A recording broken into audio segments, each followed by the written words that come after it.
In today's video, I am going to teach you how to delete a tag in Constant Contact. Tags are a simple way to organize contacts, group people for follow-up, or track where someone came from.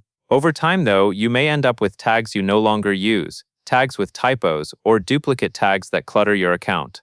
Deleting old tags helps keep your contact management clean and makes it easier to find the right segments later. To begin, sign into your Constant Contact account and look at the top menu.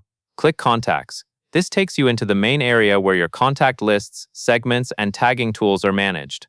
Next, move your attention to the upper right corner of the Contacts page. You will see a three dots menu, sometimes called the More Options menu.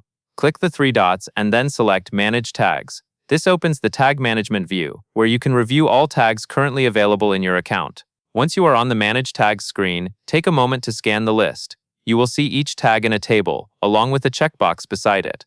Find the tag or tags you want to remove. Then check the box next to each one you plan to delete. If you are deleting more than one tag, make sure you select only the ones you are confident you no longer need, because deletion is meant to remove the tag from your account. After you have made your selections, look at the top of the table for the option that says Delete Tags.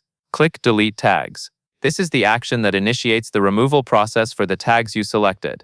A confirmation prompt will appear to make sure you want to proceed. This step is important because it prevents accidental deletions. Review your selection one last time, and when you are ready, click Delete to confirm. After that, Constant Contact will remove the selected tag or tags and you should see them disappear from the tag list. If you are cleaning up multiple tags, it can help to work in small batches so you can easily verify what was removed. And that is all there is to it.